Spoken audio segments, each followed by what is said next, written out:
que a gente vai fazer agora, Prema? Agora a gente vai ver a planta, ou fábrica, chame como quiser. A gente vai ver o metal líquido, o famoso queijo derretido com casquinha. E, cara, vamos descobrir como que a areia vira cobre, né? Areia, né? Não é areia, mas parece uma areia. Pelo menos o que a gente viu no slide lá, né?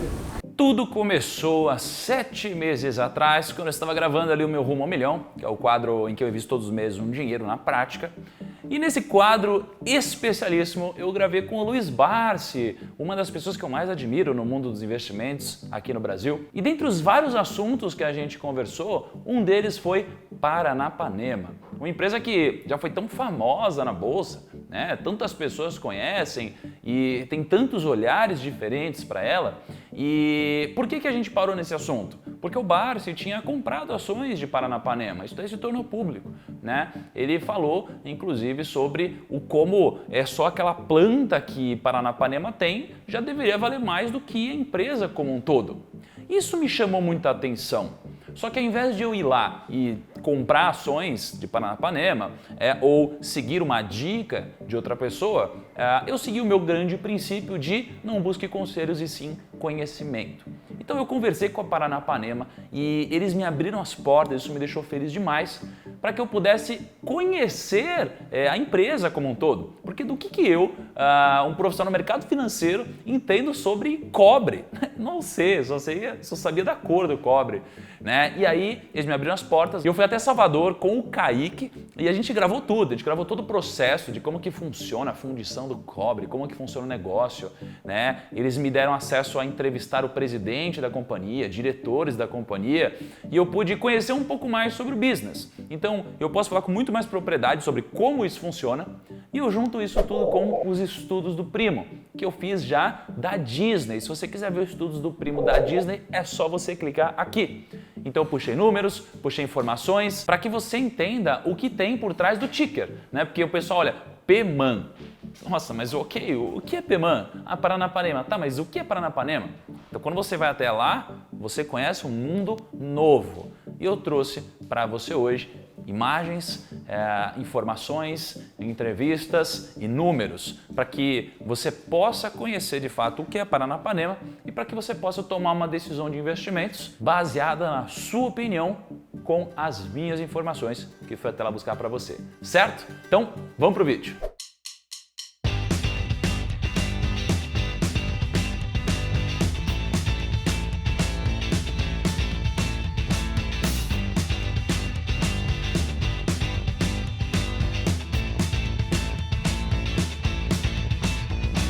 E veja só, a equipe da Paranapanema separou um outfit aqui. Quanto custa esse outfit, Kaique? Cara. Ó, olha a transformação que a gente vai passar agora, primoço. Hora de morfar?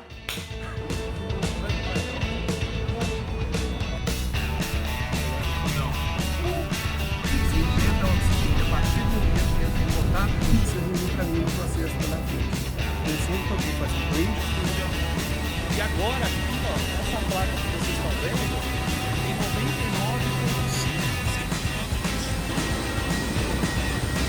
E é embalada nesse big bag. Então assim, chamada de lama, porém, tem uma característica de um valor agregado muito grande, porque contém metais preciosos. $1.200.000 por dia de faturamento só com essas caixas aqui, Primos, na boa, fui até Salvador, peguei avião, dormi em hotel, eu, Kaique, a gente fez um puta estudo. Por favor, clica aqui no botão de gostei nesse vídeo antes de tudo começar. Isso é muito importante para mim, até para que eu entenda que faz sentido eu continuar tendo esse trabalho de visitar as empresas em estados diferentes, quem sabe até em países diferentes, para te apresentar de fato o que essa empresa faz, certo? Então clica no botão gostei e se você não conhecer o canal, não deixa de se inscrever.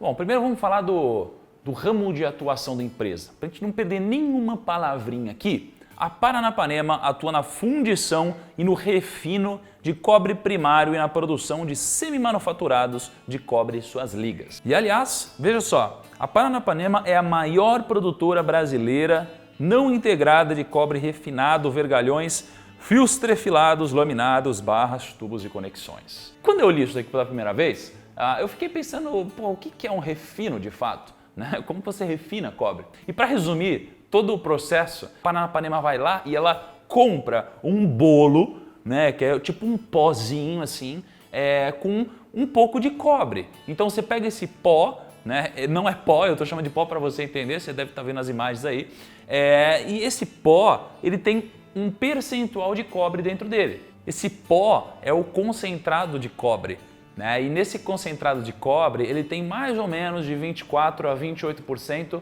de cobre puro. Então eu fui visitando várias etapas do processo e o que é o refinar? Então primeiro eles derretem tudo isso com uma coisa chamada forno flash e aí essa concentração de cobre que era de mais ou menos 24 a 28% vira 63%, né? E depois de 63% de cobre ele vai para um outro processo que transforma isso aqui em 98% de cobre, aí depois tem outro processo para 99,5% de cobre e depois ele vai para um outro processo que transforma isso aqui em 99,9% de cobre.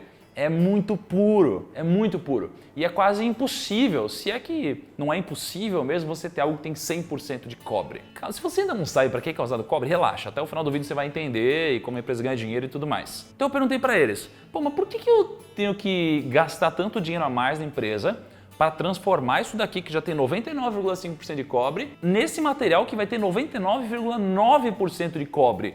Por quê? Né? Vale a pena?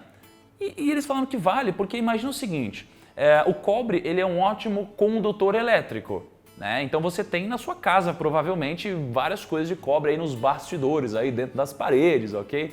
E você precisa de algo que tenha um nível tão grande de cobre a ponto de a energia não cair, por exemplo. Então o material que é o melhor condutor de cobre do mundo é o ouro. Né? Então, quando você vê um show muito grande, por exemplo, e tem um pessoal tocando música lá e uma galera, sei lá, uns Rock in Rios da vida aí, uns Lollapalooza da vida, geralmente a condução é com fios de ouro, porque você consegue um grau muito maior de condução do que cobre. Só que, poxa, talvez não faça sentido você comprar ouro para você ter essa condução de energia na sua casa, né? Então, pega carros elétricos. Né? O carro elétrico ele precisa de uma ótima condução.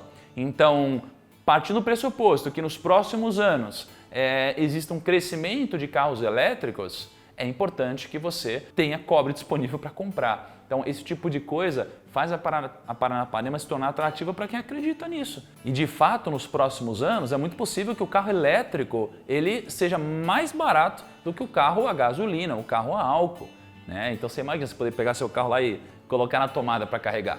Esse é um dos triggers, por exemplo, que anima investidores que pensam no longo prazo de Paranapanema. Só que aí você pensa assim, eles só trabalham com cobre, mais ou menos. Porque pensa que eles pegam aquele concentrado de cobre e, eles vão extraindo tudo dali.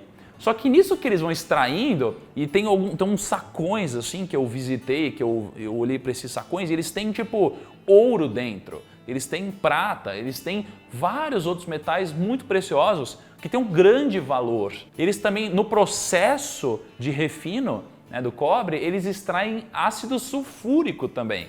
Então eles têm um armazenamento gigante de ácido sulfúrico lá que eles acabam vendendo também para outras empresas ou utilizando no próprio processo. Hoje a empresa tem 3 polos industriais. Eu visitei o polo industrial na Bahia, mas eles também têm um polo industrial em Santo André e um em Serra, né? Então eles têm um business grandão aí.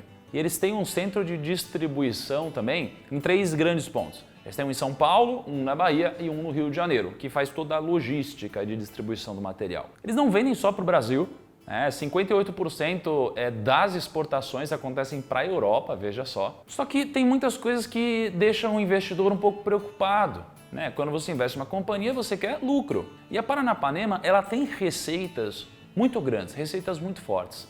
Mas de uns tempos para cá, o que tem preocupado muitas pessoas é a dívida da empresa. Né? Ela tem uma dívida muito grande, muito crescente. Então, ela está hoje no momento de turnaround. O momento de turnaround é o momento em que a empresa está se reinventando, resolvendo um grande problema e caso ela consiga resolver esse grande problema, ela vai colher ótimos frutos de investidores também. Geralmente é isso que acontece. E sobre dívida, eu tive oportunidade de perguntar direto para o presidente sobre quais são os planos de reestruturação de dívida, o que eles estão fazendo em relação a isso. Então, ó, vamos ver, por exemplo, o que ele falou sobre dívida.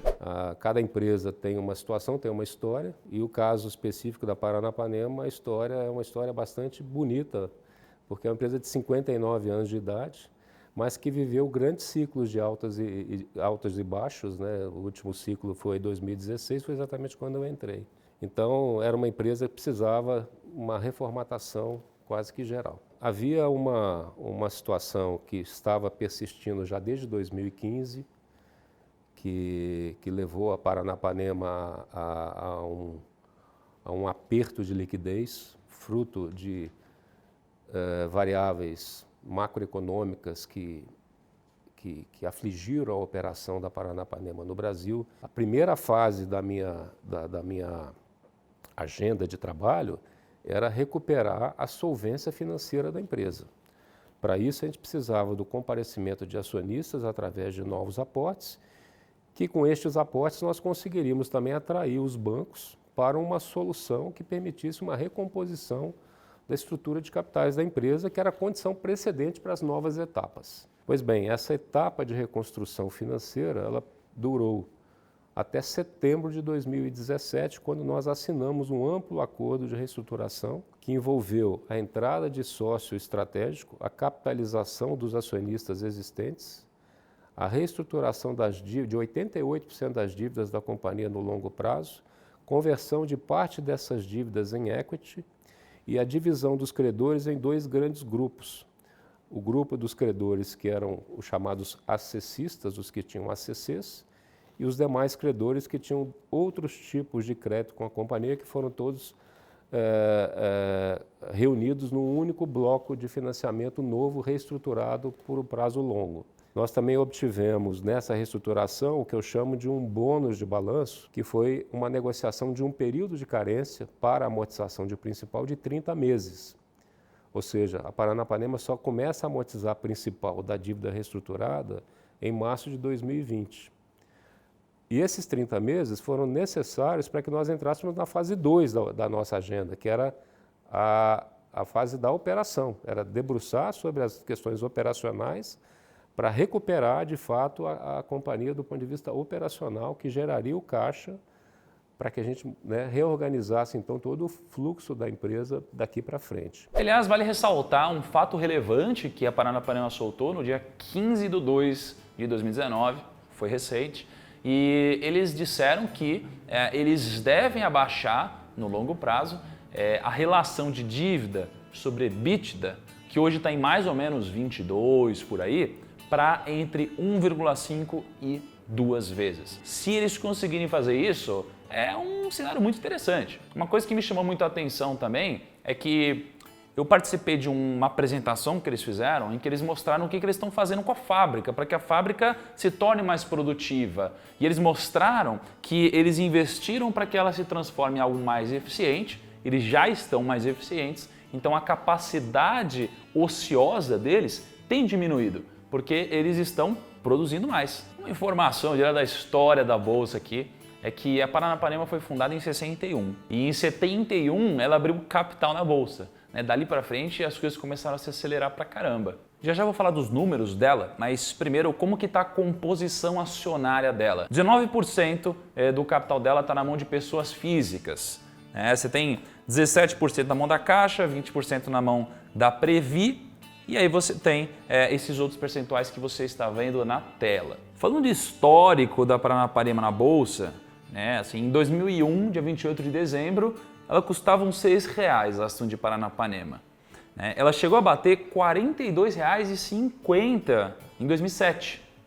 E hoje ela está custando ali na casa do R$ 1,40. Então é uma ação que subiu muito, de 6 ali para 42 e depois de 42 para 1,38, 1,40. Então, ela não tem tido um bom desempenho na Bolsa, de fato, porque ela tem uma estrutura de números que precisa se reinventar agora. A empresa está passando pelo momento de turnaround. Obviamente, torcemos para que uma empresa brasileira não tenha o pior desfecho do mundo. A gente torce para que uma empresa brasileira cresça. Isso é importante para nós que moramos aqui. Mas se isso vai acontecer ou não, eu vou deixar o seu a sua leitura, seu critério, entender se faz sentido ou não, né? Investir em ações de Paranapanema, por exemplo, se você acha que isso vai acontecer ou não. Ó, em 2017, a Paranapanema teve participação em 81,3% do total de exportações brasileiras de cobre. Quando a gente está falando de cátodos, que você deve ter visto aí no vídeo, né, a participação foi de 99,77%. Eu puxei alguns dados na Economática, então se você for olhar para o lucro líquido da empresa, né, você tem meio altos e baixos. Né? O último trimestre de 2018, a empresa soltou recentemente, me mandaram um e-mail inclusive com o release, e eles tiveram lucro no último trimestre. Por mais que em 2018 eles não tenham fechado com o lucro, fecharam com prejuízo. Então, se você olhar no gráfico, ela tem altos e baixos, assim, esse gráfico é anual. Então, você tem anos com lucro muito bom, tem anos com prejuízo muito alto. Você não consegue ter uma previsibilidade olhando para isso, porque o que de fato atrapalha muito é a dívida. Né? Se você for olhar agora para esse gráfico de dívida que eu puxei na Economática, você tem topos históricos aqui em 2018. Né? Só que a companhia, ela soltou também que ela alongou a dívida pra caramba e que ela tem um plano para que de fato ela espera atingir, não é mesmo? De que ela consiga diminuir essa dívida. Agora, se você for pegar um gráfico de receita líquida, não estou falando de lucro líquido, você vai ver que se você fosse comparar ali desde quando esse gráfico começou, você poderia talvez até, quem sabe, você poderia ter projetado uma alta, porque a receita veio subindo, teve altos e baixos, mas ela costuma estar bem forte, costuma estar bem mais alta do que ela estava em períodos anteriores. O grande ponto é que não adianta só ter receita líquida, a gente precisa de lucro também. Por isso a gente precisa enxugar custo, precisa reestruturar custo, precisa pagar menos juros em dívida, a gente precisa alongar isso, precisa reestruturar todo o negócio, né? Agora, dá uma olhada nesse gráfico de ativos imobilizados, né, que o Barça tinha comentado lá que só isso daí deve valer alguns bilhões, né? Realmente, né, se a gente for olhar aqui pela Economática, o que a empresa tem de imobilizado, e eu vou te falar, é gigantesco mesmo o espaço que eles têm, maquinário e tudo mais. A questão é se esse valor aqui está superavaliado ou subavaliado, né? Isso é difícil de dizer, mas a gente tem que em 2018 temos quase 1,3 bi só em ativos imobilizados. Enquanto que, se você for puxar no Fundamentos, a empresa hoje tem um valor de mercado de uns 900 milhões. Mas, obviamente, é porque o valor de firma ele está próximo de 3 bi, mas se retira a dívida, o valor de mercado ele fica nessa casa aí de uns 900 milhões. Quando você pega uma empresa em turnaround, né, eu acabei de ler o livro do Peter Lynch, ele fala muito sobre essas empresas que ele considera as empresas de asset plays. Né? Então, são grandes jogadas aqui que não necessariamente a empresa precisa ter uma boa previsão do que vai acontecer e sim de que ela consiga resolver esse problema. E que se isso acontece, a empresa costuma valorizar muito na bolsa, né?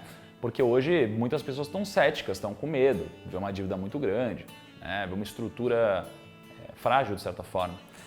Então é muito importante você entender quem está por trás para resolver esses problemas, não é mesmo? Então eu perguntei para o CEO da Paranapanema quais são as qualidades de um bom CEO, de um bom gestor, porque no final das contas é ele e o time dele que estão tentando resolver esse problema.